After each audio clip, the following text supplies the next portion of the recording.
ارے کس قوم کو بندر بنایا گیا تھا؟ آج کے نوجوانوں میرا چیلنج قبول کرو اور بتاؤ کہ کس قوم کو خنزیر بنایا گیا تھا۔ یہ بات حق اور سچ ہے، میں ببانگ دہل کہتا ہوں اور قرآن کے حوالے سے بتلاؤں گا، جگرا رکھو سننے کا۔ ابھی جو موجودہ بندر ہے کیا وہی قوم کے بندر ہے؟ ابھی جو موجودہ خنزیر ہے کیا اسی دور کے خنزیر ہے؟ وہی لوگ ہیں؟ بتلاؤ۔ اگر آپ کو نہیں علم ہے تو ٹائم دو، اپنا جگرا صاف رکھو اور قرآن کے حوالے سے سننے کی کوشش کرو۔ حضرت موسیٰ علیہ نبینا علیہ السلام کی قوم کا تذکرہ ہو رہا تھا۔ حضرت موسیٰ علیہ نبینا علیہ السلام جب کوہ طور سے واپس آتے ہیں، تورات لے کر آتے ہیں، اپنی قوم کے حوالہ کرتے ہیں، قوم کے سامنے پیش کرتے ہیں، تو حضرت موسیٰ کی قوم نے ماننے سے انکار کر دیا، اعلان کر دیا کہ ہم اس کتاب کو نہیں مانیں گے۔ حضرت موسیٰ علیہ نبینا علیہ السلام اللہ سے لو لگاتے ہیں کہ ہماری قوم نے اس کتاب کا انکار کر دیا۔ اللہ تبارک و تعالیٰ نے ایک حکمت بتلائی، ایک تدبیر بتلائی کہ ان میں سے کچھ لوگوں کو لے کر کوہ طور پر چلے آؤ۔ چونکہ وہ لوگ فرمائش کر رہے تھے کہ مجھے کیا پتا یہ کتاب کس کی ہے، آپ کو کس نے دی ہے، یہ کتاب آپ خود لکھ کر لائے ہیں، یہ کتاب آپ کی بنائی ہوئی کتاب ہے، یا اللہ نے آپ کو دی ہے، ہمیں اس کا علم نہیں ہے، ہم اس پر یقین نہیں رکھتے۔ حضرت موسیٰ علیہ نبینا علیہ السلام نے اس قوم سے کہا کہ چلو تم اپنے ساتھ کچھ لوگوں کو میرے ساتھ کوہ طور پر بھیج دو۔ 70,000 کا لشکر ہے، 70,000 کا مجمع ہے، ہر ایک مجمع 1,000 پر ایک شخص کو حضرت موسیٰ علیہ نبینا علیہ السلام کے ساتھ بھیجا گیا۔ وہ 70 افراد حضرت موسیٰ کے ساتھ کوہ طور پر پہنچے، غیبی آواز آئی کہ ہاں ہم نے موسیٰ کو توریت دی ہے، موسیٰ اللہ کے نبی ہے، تورات یہ اللہ کی کتاب ہے، تم سب اس پر عمل کرو، اس کے احکام پر عمل کرو، اس پر ایمان لاؤ۔ وہ 70 کے 70 افراد کہنے لگے یہ آواز کسی کی بھی ہو سکتی ہے، ہم یقین نہیں کرتے جب تک کہ ہم حضرت اللہ تبارک و تعالیٰ کو اپنی نظروں سے نہیں دیکھ لیں۔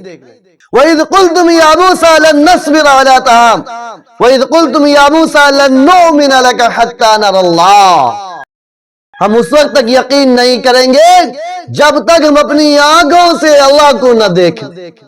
اللہ تبارک و تعالیٰ کی طرف سے پکڑ آئی، گرفت۔ اِنَّ بَطْشَ رَبِّكَ لَشَدِيدٌ، تیرے رب کی پکڑ نہایت سخت ہے، نہایت سخت ہے۔ ایک بجلی آئی، جس بجلی میں وہ 70 کے 70 افراد ہلاک ہو گئے، 70 کے 70 افراد کی موت کی نیند سلا دیا گیا، وہ 70 کے 70 افراد مر گئے۔ حضرت موسیٰ علیہ نبینا علیہ السلام اللہ سے لو لگاتے ہیں باری راہ، یہ 70 کے 70 لوگ مر چکے ہیں، میری قوم کے لوگ مجھ پر الزام لگائیں گے، میری قوم کے لوگ میرے اوپر بہتان باندھیں گے کہ تم ہی نے ہلاک کیا ہے۔ مولا کریم ان کو دوبارہ زندگی عطا فرما دے۔ ثم بعثناکم من بعد موتکم ولعلکم تشکرون۔ اللہ تبارک و تعالی نے حضرت موسیٰ علیہ نبینا علیہ السلام کی دعا پر اس 70 افراد کو دوبارہ زندگی عطا کر دیتے۔ وہ 70 کے 70 افراد اپنی قوم میں آ کر کہتے ہیں کہ ہاں اللہ تبارک و تعالیٰ کی یہ کتاب ہے، لیکن ایک ملاوٹ کر دی، آمیزش کر دی کہ لوگوں اللہ کی طرف سے یہ پیغام ہے کہ اگر تم اس پر عمل کرنا چاہو تو کرو، اور نہیں کر سکتے جو عمل سخت ہے، جو عمل تمہارے بس سے باہر ہے، اس پر اللہ تمہیں معاف کر دے گا۔ اتنا سننا تھا کہ پوری قوم نے منع کر دیا، پوری قوم نے منع کر دیا کہ ہم اس کتاب کو نہیں مانیں گے، ہم اس پر عمل نہیں کریں گے۔ اللہ تبارک و تعالیٰ نے فرشتوں کو حکم دیا، وَإِذْ أَخَذْنَا مِيثَاقَكُمْ وَرَفَعْنَا فَوْقَكُمُ الطُّورَ، کہ کوہ طور کا ایک بڑا حصہ لے لو، ایک بڑا ٹکڑا لے لو، اور اس 70,000 افراد کے سر پر معلق کر دو، اٹکا دو، کہہ دو کہ یا تو تم اس کتاب کو مان لو یا یہ تو پہاڑ تمہارے اوپر گرا کر تمہیں ہلاک کر دیں گے، تمہیں برباد کر دیں گے۔ حضرت موسیٰ علیہ نبی علیہ السلام کی قوم کے ساتھ یہی ہوا، وہ مجبور ہو کر، لاچار ہو کر تورات کو مانے۔ حضرت موسیٰ علیہ نبی علیہ السلام کی قوم کو بندر بنایا گیا تھا، داؤد علیہ السلام کی قوم کو بندر بنایا گیا، اور وہ کون لوگ تھے جس کو بندر بنایا گیا، خنزیر بنایا گیا؟ کنہیں کو علم ہو تو آج کے مجمع میں کھڑے ہو کر جواب دے دے کہ وہ کون لوگ تھے جس کو بندر بنایا گیا، کس کی قوم تھی جس کو بندر بنایا گیا؟ ابھی قرآن کی آیت سے، قرآن کے حوالے سے آپ کے سامنے پیش کروں گا، وہی بات بتلانے کے لیے یہ باتیں خلاصہ کے طور پر پیش کر رہا ہوں۔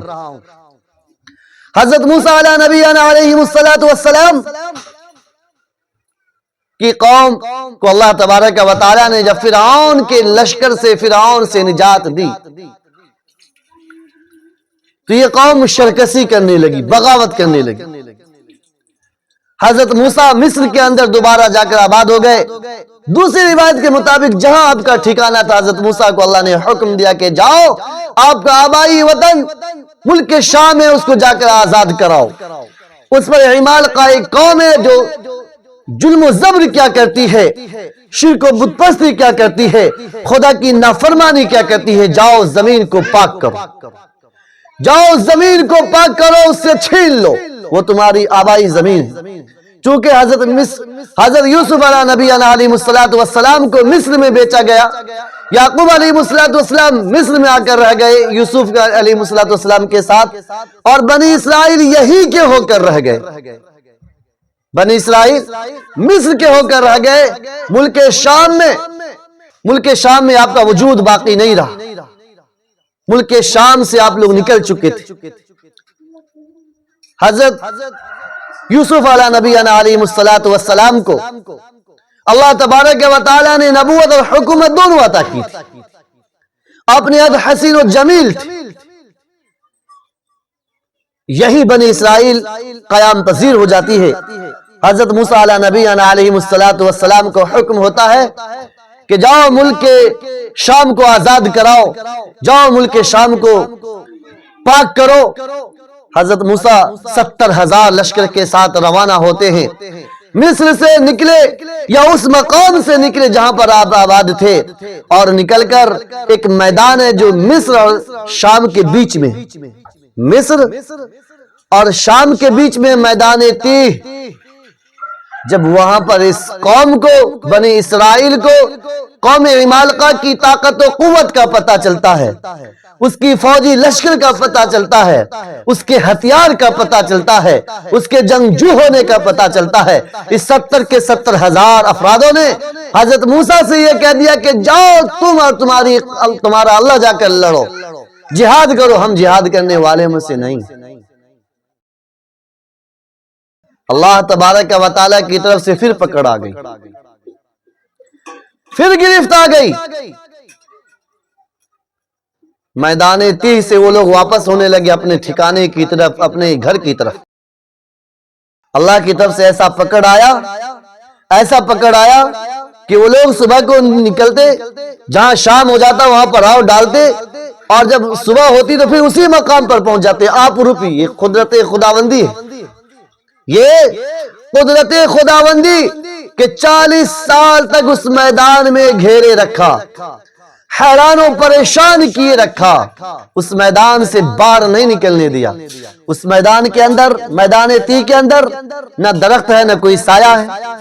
جب دھوپ کی تمازت نے ستایا تو بنی اسرائیل حضرت موسیٰ سے کہنے لگے دھوپ کے لیے انتظام کیجیے۔ حضرت موسیٰ نے اللہ سے دعا کر دی، سفید ابر باریک طریقے سے پورے لشکر پر، پورے 70,000 پر چھا گیا۔ دھوپ سے اللہ نے حفاظت فرما دی۔ رات کی تاریکی نے جب ستایا، اندھیرے سے وہ لوگ پریشان ہوئے، انہوں نے حضرت موسیٰ نے درخواست کی. موسیٰ اللہ تبارک و تعالیٰ سے درخواست کرتے ہیں, ایک عمود نما ٹیلا بنا دیا گیا, کھمبا بنا دیا گیا, اس کو روشنی کا پورے محلے میں جہاں پر وہ آباد تھے پورے محلے کے لیے اس روشنی کا انتظام کر دیا اللہ نے. جب وہ لوگ پیاس کی شدت سے پریشان ہوئے تو موسیٰ علیہ السلام سے سوال کرنے لگے, وَإِذِ اسْتَسْقَىٰ مُوسَىٰ لِقَوْمِهِ فَقُلْ اضْرِب بِّعَصَاكَ الْحَجَرَ, کہ موسیٰ پانی کا انتظام کر دیجئے. اللہ نے فرمایا کہ موسیٰ تیرے ہاتھ میں کیا ہے؟ بِعَصَاكَ الْحَجَرَ, یہ لاٹھی جو ہے اس کو پتھر پر مارو. فَانْفَجَرَتْ مِنْهُ اثْنَتَا عَشْرَةَ عَيْنًا, بس اس پتھر سے 12 چشمے جاری ہو گئے. 12 قبیلہ کے وہ لوگ تھے, 12 خاندان والے تھے, ہر ایک نے اپنا اپنا ایک گھاٹ متعین کر لیا, اپنے اپنے گھاٹ کو پہچان لیا, اس چشمے سے پانی پینا شروع کر دیا. جب بھوک کی شدت نے ستلایا تو انہوں نے بھوک کے لیے اللہ حضرت موسیٰ سے درخواست کی. حضرت موسیٰ نے اللہ سے لو لگائی, درخواست کی, من السلوى وانزلنا علیکم المن والسلوى کلوا من طیبات ما رزقناکم. اللہ تبارک و تعالی نے من السلوى نازل کیا. من کہتے ہیں کہ آپ نے دسمبر اور جنوری کے مہینے میں دیکھا ہوگا کہ ہری پتی پر شبنم جو اوپر سے برستا ہے وہ برف کے مانند ایک چمکدار موتی کے مانند جم جاتا ہے. ایسے ایک سفید پورے میدان تی میں جم جاتا تھا, بڑا لذیذ ہوتا تھا, لوگ اس سے لطف اندوز ہوا کرتے تھے, مزے لے کر کھایا کرتے تھے. اور سلوا بٹیر, ایک پرندہ جس ہر کوئی جانتا ہے بٹیر کو, وہ بٹیر ایک بڑے جھونڈ میں آتا 70,000 لوگوں کے لیے. سب اس کو پکڑتے, اس کو ذبح کرتے اور اس کو غذا بناتے کھاتے. لیکن 40 سال تک اللہ نے اس میدان میں گھیرے رکھا. وہ لوگ سفر کرتے, صبح کو شام کو اسی مقام پر پہنچ جاتے, رات کو وہیں پہنچ جاتے, صبح کو پھر چلتے, صبح کو پھر وہیں پہنچ جاتے, شام کو وہیں پہنچ جاتے. میرے دوستو 40 سال تک کھا کھا کر ان کا جی اگتا چکا تھا. وہ لوگ کہنے لگے وَإِذْ قَتَلْتُمْ يَا مُوسَىٰ لَن نَّصْبِرَ عَلَىٰ طَعَامٍ وَاحِدٍ, کہ موسیٰ ہم ہرگز صبر نہیں کریں گے ایک قسم کے کھانے پر. یہ جو تمہارا اللہ من بھیج دیتا ہے, سلوا بھیج دیتا ہے, اس سے کافی نہیں. وَقِسَّائِهَا وَفُومِهَا وَعَدَسِهَا وَبَصَلِهَا, کہ اللہ سے کہو گنے بھیج دے, اناج بھیج دے, دال بھیج دے, پیاز بھیج دے, گندم بھیج دے. تم اپنے اللہ سے کہہ دو ہم تو یہ چیز کھائیں گے. اگر آج وہ زمانہ ہوتا کیا مزہ آتا کہ لوگ ہر کوئی فکر ہی نہیں کرتا, بے فکر ہوتا. وہ 40 سال تک اس میدان تی میں گھرے رہے. اللہ تبارک و تعالی نے ان کے ساتھ کتنا احسان کیا کہ جب انہیں پانی کی ضرورت پڑی تو اللہ نے پانی کا انتظام کر دیا, کھانے کی ضرورت پڑی تو اللہ نے کھانا کا انتظام کر دیا, روشنی کا انتظام کر دیا. 40 سال میں بچہ تو بوڑھا ہو جاتا ہے, بچے کی ہائٹ کے ساتھ ساتھ اس کا کپڑا بھی بڑھنا چاہیے. اللہ کی قدرت کہ جو بچہ بڑھتا اس کا کپڑا بھی بڑھتا ہی جاتا, وہی کپڑا اس کے لیے کافی ہوتا جاتا. کپڑے گندے ہونے لگے, وہ لوگ شکایت کرنے کہ کپڑا گندا ہو جاتا ہے, کیسے دھوئیں گے, کیسے صاف کریں گے. اللہ کی قدرت کہ ان کے کپڑے گندے ہی نہیں ہو رہے تھے. شکایت کے بعد پہلے تو ہو رہے تھے, لیکن جب انہیں موسیٰ علیہ السلام سے شکایت کی پھر اس کے بعد ان کے کپڑے بھی گندے نہیں ہو رہے تھے. یہ اللہ کی قدرت. لیکن ان لوگوں نے پھر بھی حضرت موسیٰ علیہ السلام کو ٹھکرایا. اسی میدان میں حضرت موسیٰ علیہ السلام دنیا سے پردہ فرما جاتے ہیں. اسی میدان میں آپ کے نائب حضرت ہارون علیہ السلام اس دنیا سے کوچ کر جاتے ہیں, اس دار فانی سے کوچ کر جاتے ہیں, پردہ فرما جاتے ہیں. پھر خلیفہ بنتے ہیں جو حضرت موسیٰ کے ساتھ خضر علیہ السلام کی ملاقات میں ساتھ تھے, یوشع بن نون. وہ اس قوم کو سنبھالتے ہیں, ان کے رہبری میں، ان کی رہنمائی میں اللہ تبارک و تعالیٰ نے ارض مقدس میں اس قوم کو داخل کیا، فلسطین میں تب یہ لوگ داخل ہوئے۔ حاضرین، وہ کون سی قوم ہے جو بندر بنا دی گئی؟ یہی بنی اسرائیل ہے۔ کس کی قوم تھی جس کو خنزیر بنا دیا گیا؟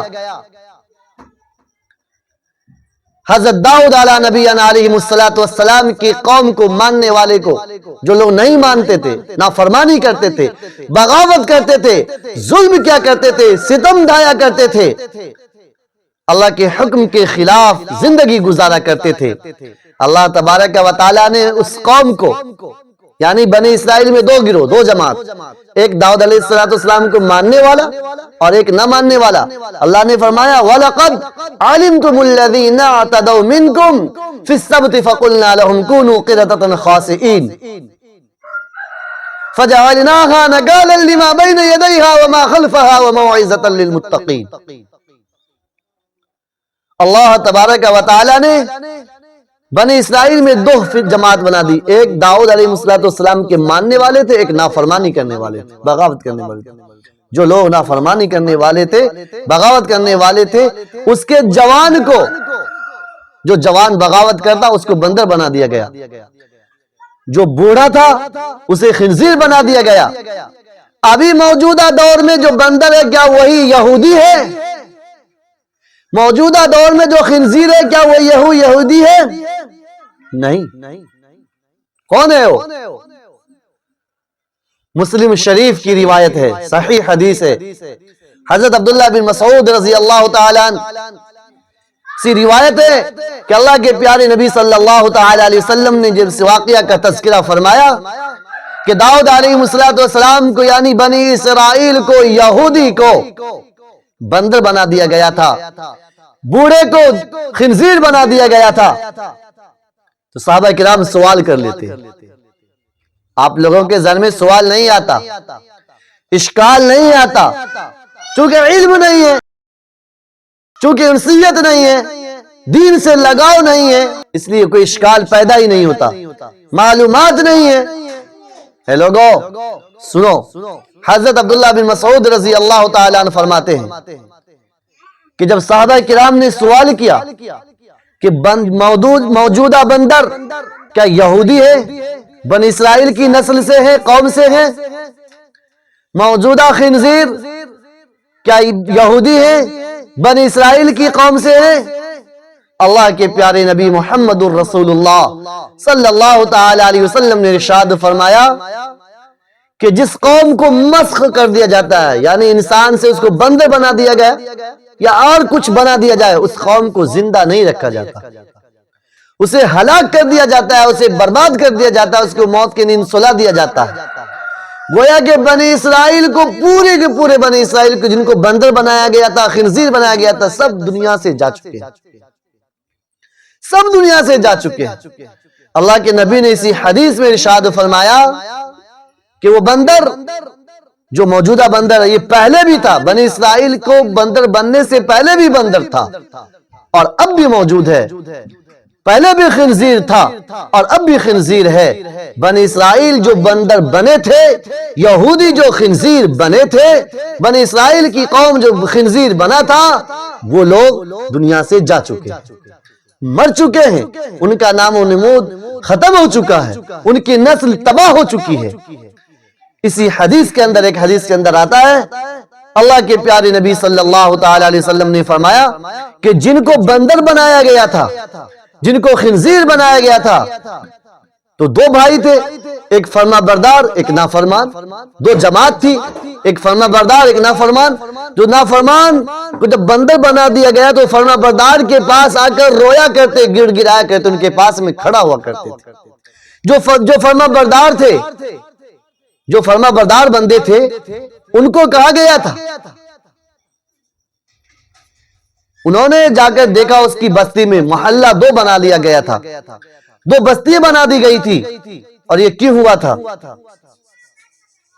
ہفتے کے دن، سنیچر کے روز، ان لوگوں کو حکم دیا گیا تھا کہ تم مچھلیاں مت مارا کرو، یہ روز صرف اور صرف اللہ کی عبادت کے لیے، لیکن یہ قوم شکار کی بڑی شوقین تھی، اللہ کے نبی کے حکم کو ٹھکراتی ہے، جس کے پاداش میں، جس کے نتیجے میں ان کو بندر بنا دیا گیا، خنزیر بنا دیا گیا۔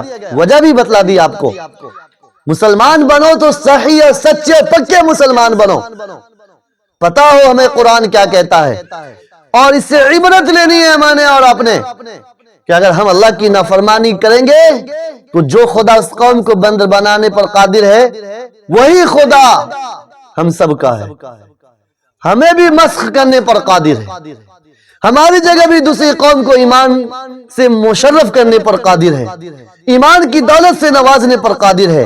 اس لیے ایمان کے تقاضے کو سمجھو، ایمان کے تقاضوں پر عمل کرو، اللہ کے احکام کو بجا لاؤ، رسول اللہ کے احکام کو بجا لاؤ۔ میں سمجھتا ہوں کہ آج کے نوجوانوں کو 100% علم نہیں ہوتا، اسلامی ہسٹری معلومات نہیں، اسلامی تاریخ معلومات نہیں، اسلامی تواریخ کا کوئی علم نہیں۔ ہاں ان سے پوچھ لو کس نے کتنا شتک لگائے، آپ کے سوال ختم ہونے سے پہلے جواب حاضر کر دیں گے۔ سب سے لمبا چھکا کس کا ہے، آج کا نوجوان یہ بتلا دے گا۔ کس نے کتنے چھکے لگائے، آج کا نوجوان یہ بتا دے گا۔ کس نے کتنے ورلڈ کپ جیتے، آج کا نوجوان بتا دے گا۔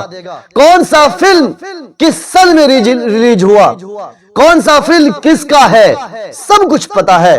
حد تو یہ ہو گیا ہمارے نوجوانوں کا کہ میوزک کے بعد سن کے بتا دیتے ہیں کہ اس کے بعد یہ گانا بجنے والا ہے۔